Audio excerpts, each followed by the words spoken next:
Hi,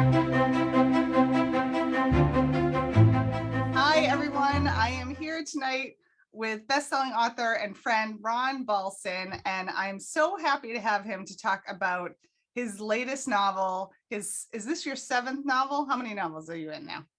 Seven. Seventh, yeah, Defending Britta Stein. So welcome, Ron, and cheers. I will probably just be sipping mostly water while I'm talking, but I have a glass of wine here. I'm going to start with a quick intro about Ron for those of you who might not be familiar with his books. He is an attorney, professor, and writer. His novel, The Girl from Berlin, which is also excellent and I highly recommend, won the National Jewish Book Award and was the Illinois Reading Council's adult fiction selection for their Illinois Reads program.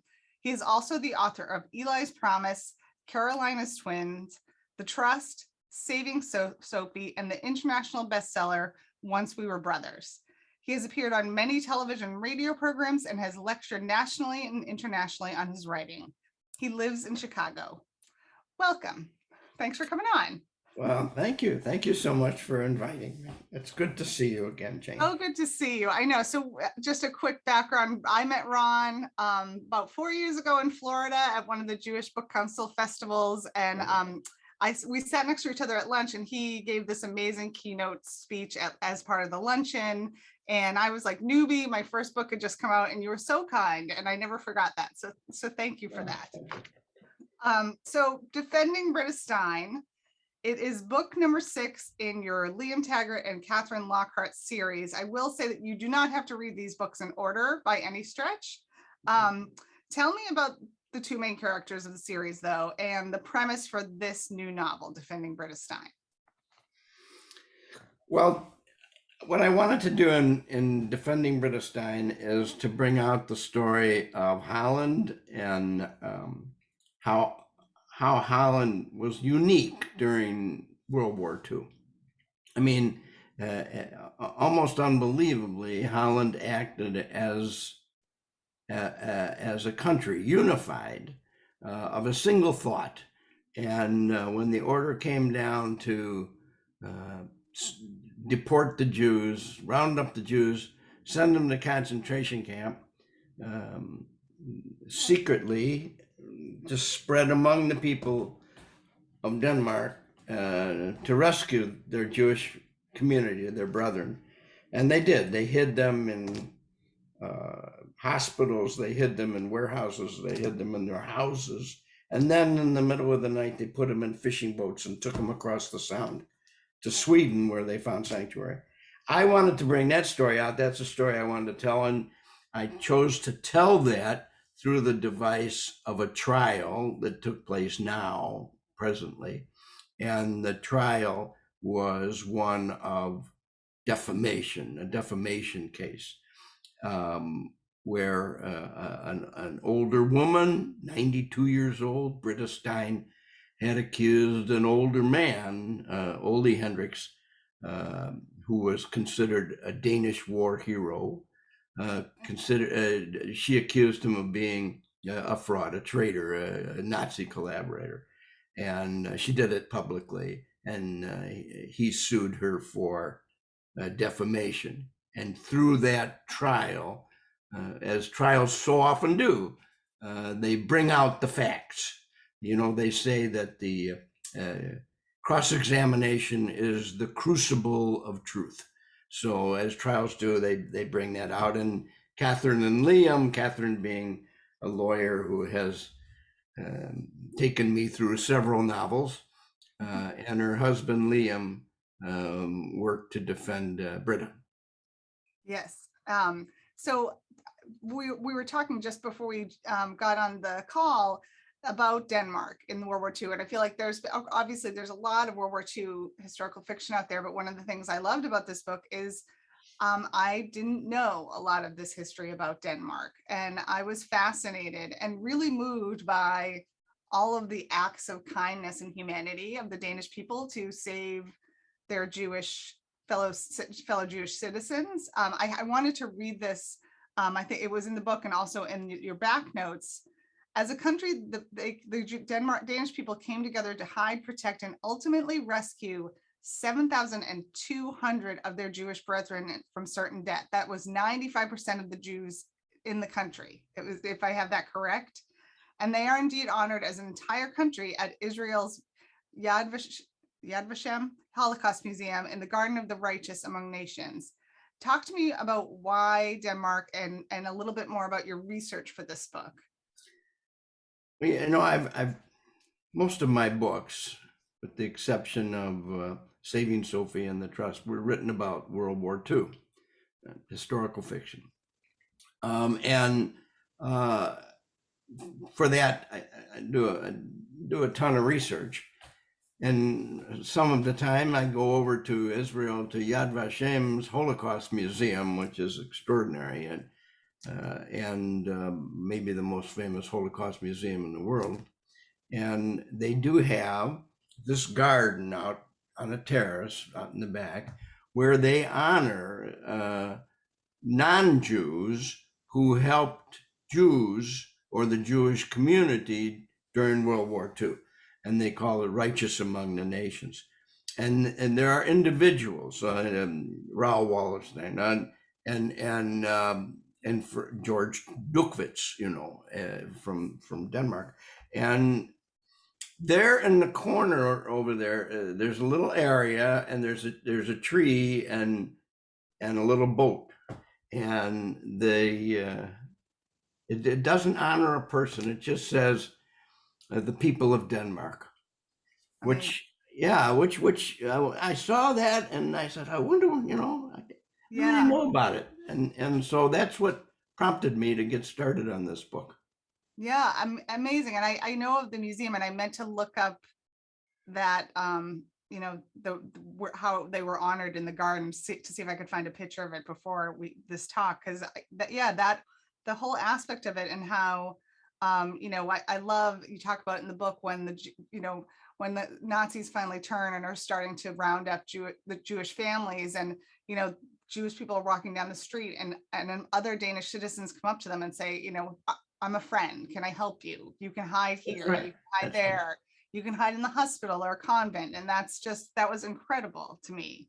And incredible that more people don't know about it. At least I think it's a lesser known story in World War II history, I think, for sure. Yep. Another aspect I wanted to ask you about, the youth resistant groups in Denmark were really incredible in the acts of sabotage against the Germans and what they were able to accomplish. Talk a little bit about those groups and your research into those groups.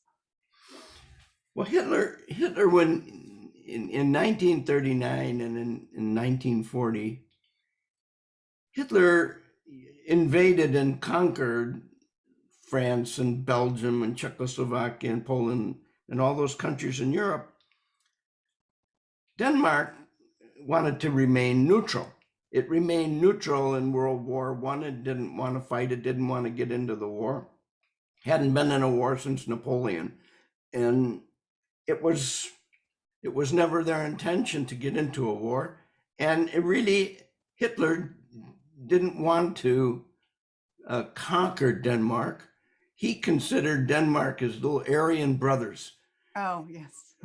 He did. And so he, and they had, before Hitler even went into Poland, they had signed a non-aggression agreement with Denmark, just a peaceful non-aggression agreement. And Hitler, come 1940, decided that he's going to invade Norway, because that was all of he got a lot of raw materials, ore, oil, materials came from Sweden, and they would go down the Norway coast to Germany. And he needed to protect that. And he also didn't want Norway to be an ally of the West, of Britain. So he intended to attack Norway, and to do that, he wanted to go through Denmark. So he made an agreement with Denmark. Denmark never had a choice. I mean, there were bombers in the air. There were leaflets being sent down to the Danish people saying, don't resist.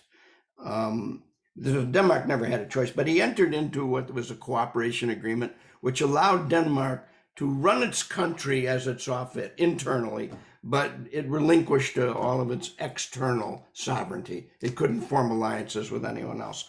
So that lasted and for quite a while, and it was peaceful. But the Danish people weren't about to accept that as a way of life. And so starting with the youth and then moving up to adult organizations, there were resistance groups.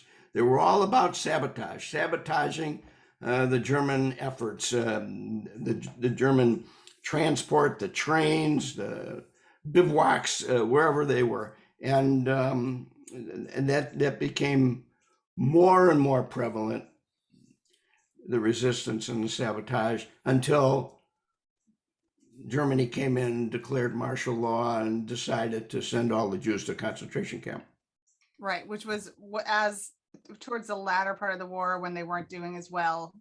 And it was in 1943, yeah, and they had suffered a lot of setbacks in Russia, for sure. Yeah. So one of the characters in your novel that you just mentioned, because he's honored in the Garden of Righteous Among Nations in Israel, I didn't realize he was not fictional, was George Duckwitz. And he was the German naval attaché, was instrumental in warning Denmark about what the Germans were planning to do to its Jewish citizens. And can you talk a little bit about his role in history, in the Danish history? He's a real hero. If anyone is to be responsible for saving the Jewish people, it's George Duckwitz. George was a Nazi earlier in his life, and he left the Nazi party because he didn't agree with all of it. And but he was very prominent in shipping, and so Germany hired him to be in charge of shipping in the Danish waters. And he was there for the beginning, even before the war. And it was up to him to put the Jews into ships and then take them to Germany. But he was a very moral man, and he went to Hitler and he said to him, there's no upside to your doing this. The Jewish people in Denmark are not necessarily any threat to you.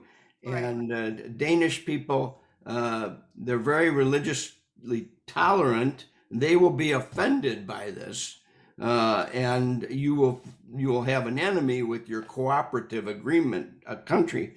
And but Hitler didn't care, and he said he's going to do it anyway. And so Duckwitz found out that they were going to arrest all the Jews on Rosh Hashanah, which is a Jewish New Year, when they knew that the Jews would be at home having dinner and celebrating.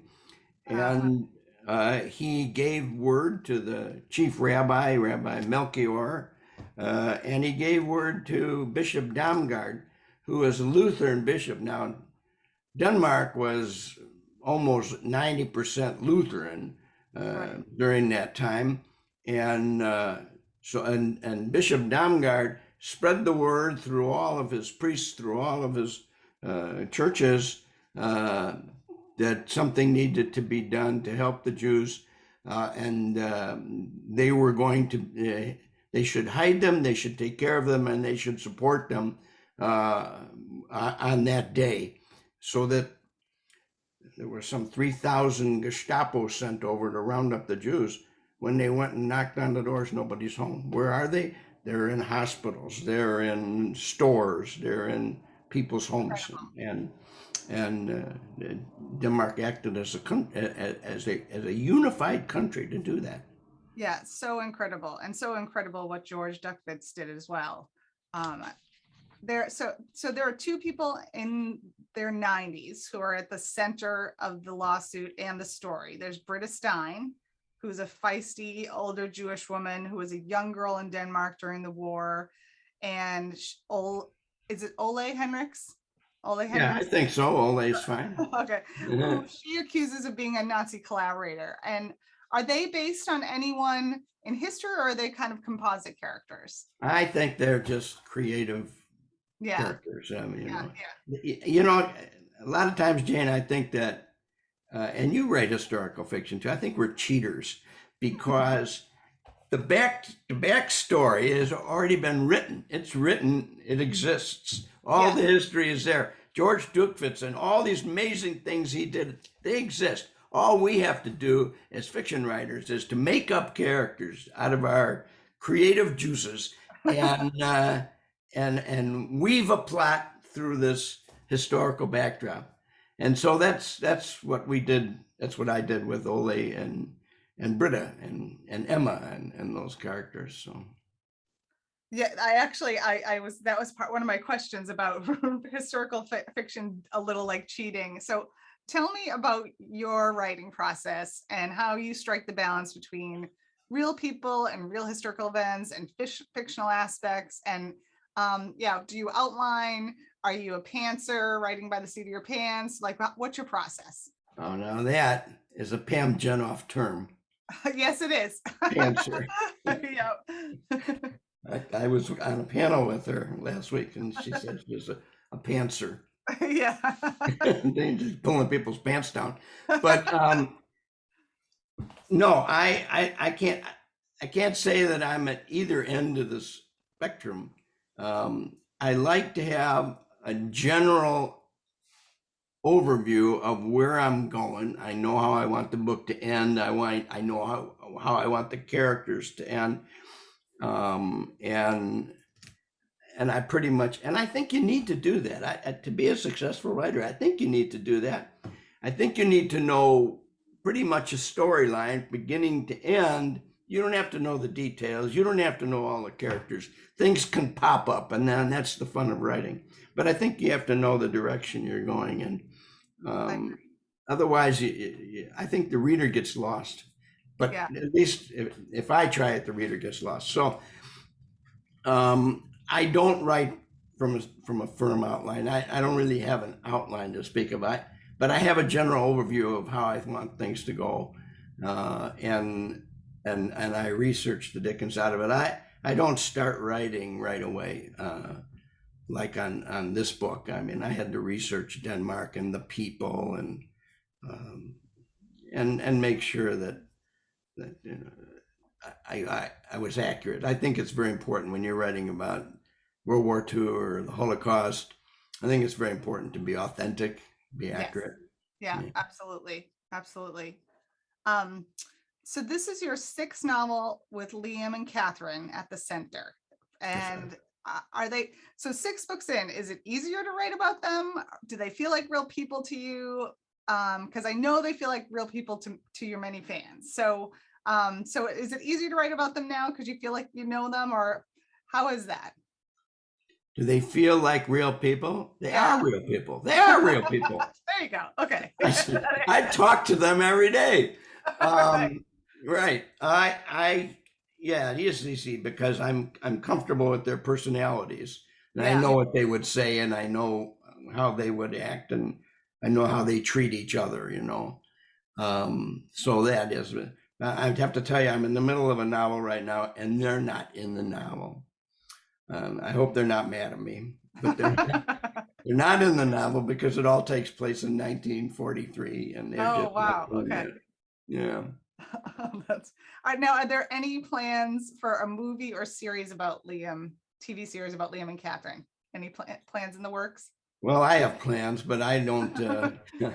Actually, a few years ago, I had a contract with a production company for Once We Were Brothers, the film rights to Once We Were Brothers, film and TV rights, but it never developed. Hollywood's kind of goofy, and it never developed. And so from time to time, I do get emails. I do get, CAA, is that what they'll call me and they say, are the film rights available for this book? We have someone who's interested, And I'll say, well, they're available. Let Yeah. me know. Yeah. Yeah. I feel like that type of stuff is lightning I in a have no bottle. control over that kind of No thing, control. Yeah. and so it's not something I get excited about if someone calls and asks me. Right, right. Yeah. What if it happens, it happens. But yeah, you definitely Exactly. can't bank on it. Right. Um, so you talked about what you're working on now. Can you talk a little bit more about that? Are you ready to share what you're working on? What project you're Sure, working on? Okay. sure. I won't tell you too much. Okay. But yes, I'm happy to. It's actually it's about World War II, and it's about the development of the atomic bomb. Both Germany and the United States were working on it at the same time. In fact, it was first developed in Germany. All of the scientists were there at the Kaiser Wilhelm Institute. Right. Einstein and Lisa Meitner and Leo Szilard and Otto Hahn, and they were all there. And then when the Nazis came in, of course, many of them left. So Einstein left, and Szilard left, and Lisa Meitner left, and a lot of them left. And just during that period of time, is a period of time in which they split the atom, in which they realized that bombarding uranium with a neutron releases other neutrons in a chain reaction, creating a lot of radioactivity and energy, and making a bomb if you could get a sufficient critical mass. So that was, that race to develop the atomic bomb was it makes for an exciting novel, I think. And Yes. so that's really the subject matter of what I'm working on. Fascinating. Now, do you have a pub date for that yet, or is it a moving target? I think next fall. Okay. It's coming out next fall. Awesome. Mhm. What part of the whole writing process do you really love, and what part is your least favorite? I won't say do you hate, but what is your least favorite? Well, I can't say that do I hate or even least favorite. Maybe if I'm just stuck on an area and it's not flowing well and I don't know why, and maybe that's it, and then I'll leave it and come back to it. But I love to sit and write. Sometimes people say, isn't that lonely to sit there up in your room? I'm in this room here, and sit there and by yourself for hours and hours and with nobody to talk to. And I say, well, you're wrong. I talk to my characters and they talk to me, and we decide what direction the story is going to go. That's right. Isn't that true? Isn't that what true. happened with Beantown Girls? Yeah, I love it. I love I love those hours, especially when I have like a stretch of hours to myself like that. I love it. I love the process. I mean, some parts of it are really hard still, but even the hard parts I love. You said your wife Monica is your first editor and that you pass off pages to her. Do you pass off like chapters to her as you're writing, or do you pass it all out at the end? No, I pass out chapters. Awesome. Yeah, and so now she's behind. She's behind several chapters, but and then she'll read them. She'll make her notes, and she'll say to me either, "Wow, that was really good. I really like that," or she'll say, "That was good," in which I know I got to go back and work on it. Right. So it's good. She'll never say it's bad. She'll say, "Oh, it was good." Yeah. I got to work always on tell us. My husband's very honest in his editorial feedback, but it's good because it helps better him than my editor. So. Well, my editor doesn't want to see it until it's all finished. Yeah, same. So you're a lawyer in Chicago, just like Catherine. And so what do your friends in the legal profession think about your side hustle as an internationally best-selling author? I have a lot of lawyer friends that love to read my books. That's great. Especially my partners, they love it. Oh, So that's great. They must think it's yeah, very cool. Yeah. I mean, I've got some judges that a good friend of mine is a judge. He's Irish, and so when I wrote the trust about Northern Ireland, he was all crazy about that and Oh, nice. corrected me on a couple things before I went out. Excellent. Um, I am going to take questions from the audience now. So please put questions in the chat or the Q&A, and I will ask Ron the questions. But my last question to you is like, how is the best way that readers can stay in touch with you? How can readers stay in Like, touch with me? do you have a mailing list or website, Facebook? Well, I have a website. Yeah, Okay. sure. RonaldBalson.com. Yeah. Perfect. RonaldBalson.com. I'll put that in the chat window. And Yeah. the name of the book, someone is asking, is Defending Britta Stein. That's Defending right. Britta Stein is the name of the book. I have it on Kindle, Ron. Otherwise, I would be holding it up. There you go. Perfect. I was going to ask you. Yes, hold up the book. That's great. Okay, so questions. Anne Pierpont asks, do you have a favorite among all your books? Which one and why?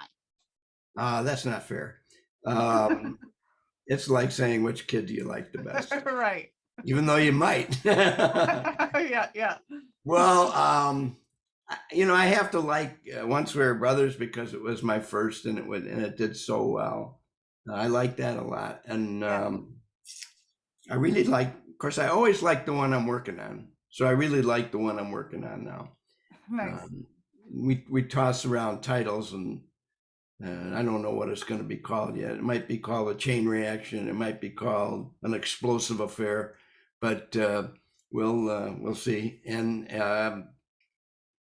I like The Girl from Berlin a lot, and it did very well. It won some awards. So, but I like them all.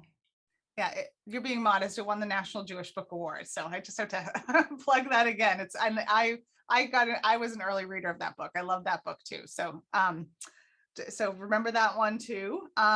Let's see. Oh, Liza, hello, Liza. Taylor asks, is it hard to let go of characters who appeared in your earlier books? Sometimes I want to bring back a character, maybe.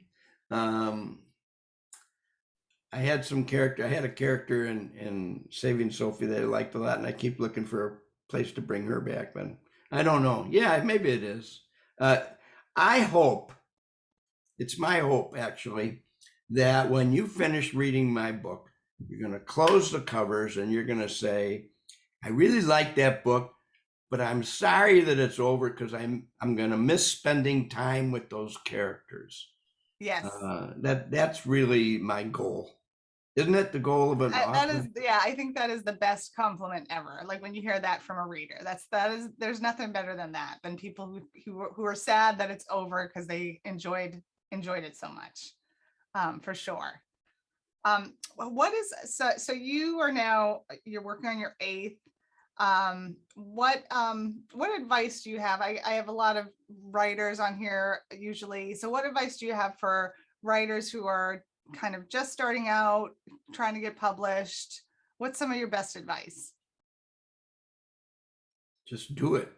Yeah, just sit down and write, put your heart into it, and keep after it. Don't give up. Don't give up. I mean, my first book, Once We Were Brothers, which sold a lot of copies, I had to self-publish it. It was rejected by everyone I sent it to. I sent it to dozens and dozens of literary agents, and I got nothing but rejection postcards back. It's so impersonal. I get a postcard back, and when I've spent so much of my life, put so much of my life into the story, right? I've been there, yeah. Postcard back saying, I'm sorry, we're not accepting any new authors, which I know is not true. And I don't know if you ever got these when you were trying to get your first literary agent, but I got a bunch of them that said, I liked it, but I didn't love it. And so I came to believe. Yeah, I got that. Yeah. I came to believe that there is a stationery store somewhere that pre-prints these I liked it but didn't love it postcards so they can send it out to literary agents. But ultimately everything worked out okay. But I self-published that book, I and forgot about that. Yeah, could yeah, you tell a I little bit about that story? couldn't get anybody to print it, and so I said, what the heck? I'm a lawyer. I'll form my own publishing company. What could go wrong? So I published it myself, and it did really well. And because of that, St. Martin's picked it up and published a second edition. Oh, okay, that's how that went. And because I remember when we were in Florida, you talked about self-publishing and how you knew it was taking off when you saw someone on the train reading it, I think. Or was that it? Or someone was That's talking how. about it? That's how. Um, it is my firm belief that no matter what you do, no matter what advertising you do or promotion activity you do, or whether you buy a full page ad in the New York Times, it's word of mouth that's going to sell your book. So people Yes. like it, they'll recommend it to their friends, Yep. uh, and that's what's going to sell your book. So I was doing really well. With the self-published book, I had sold well over 100,000 copies, and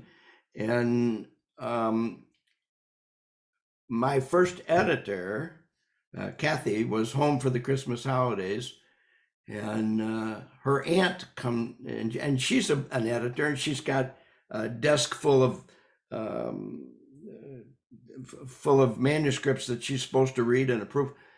And her aunt says to her, here's a good book. My friends and I have been reading it, and it's Once We Were Brothers.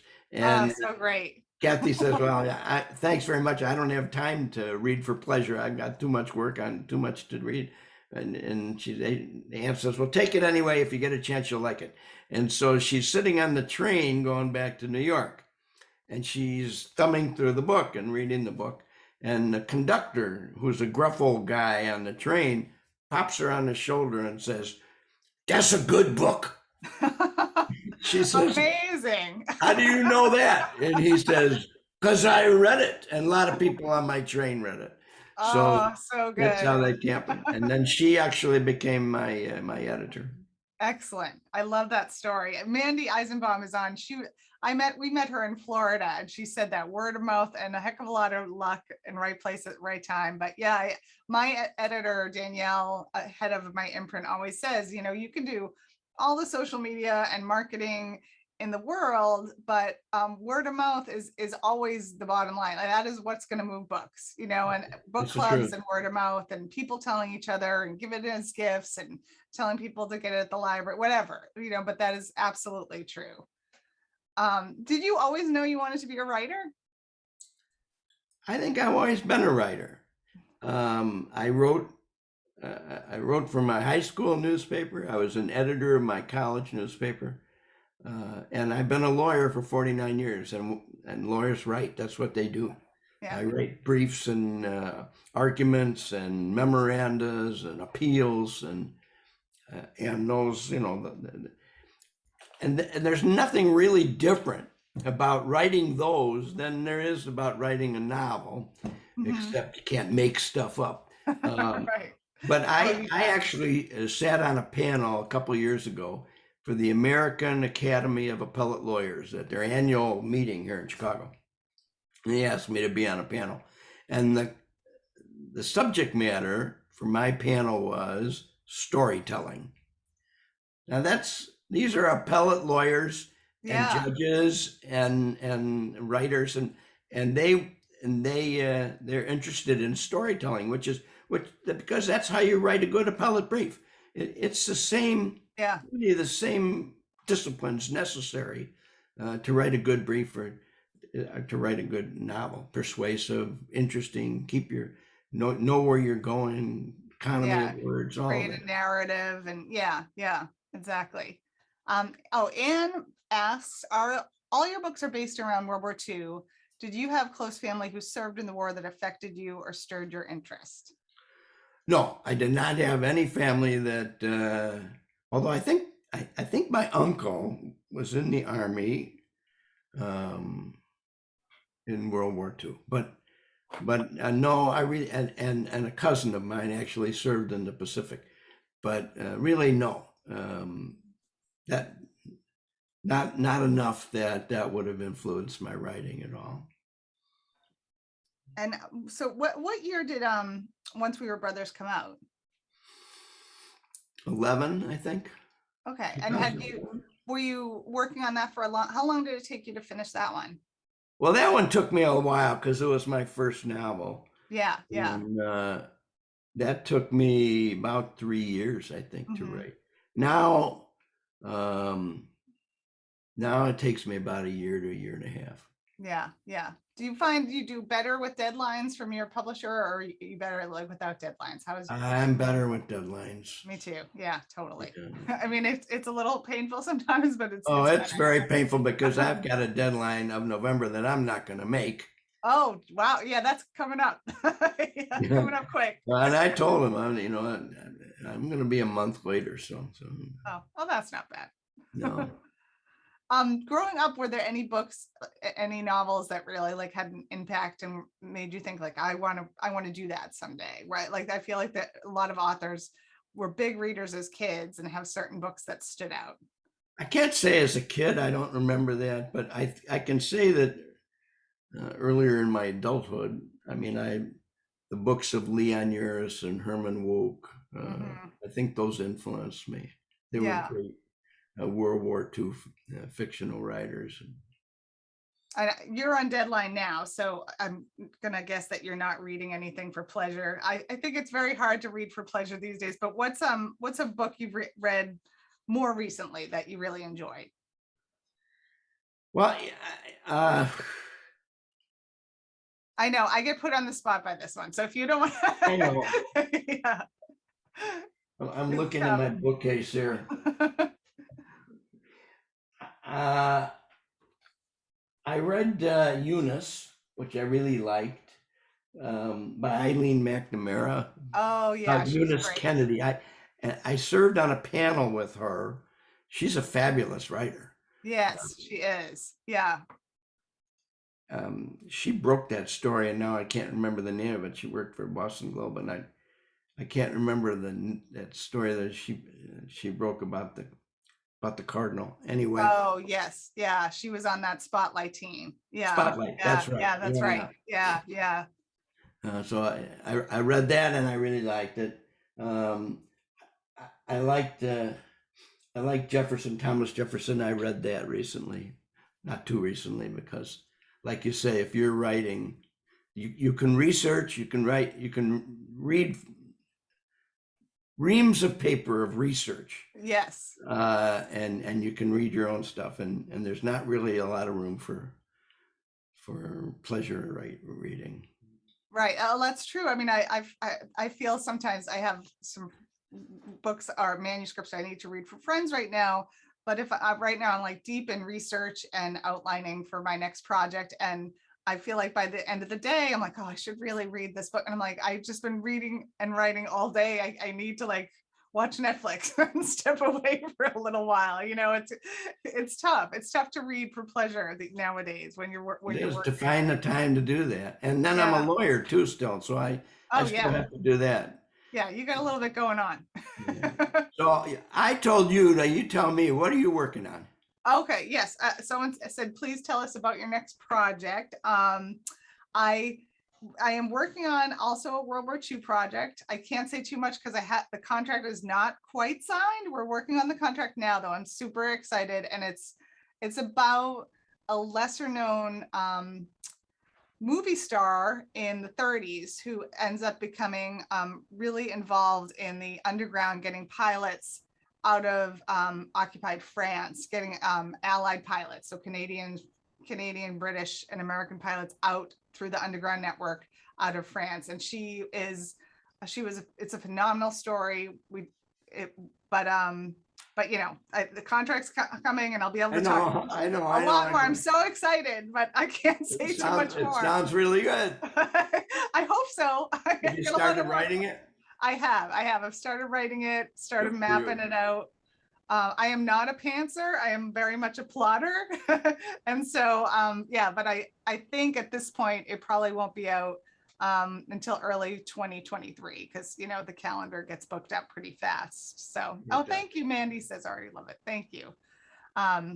So thank you again. I'm looking to see if anonymous attendee asks, do you plan to discuss this is a great question, Mo Berg in your book on the race for the atomic bomb?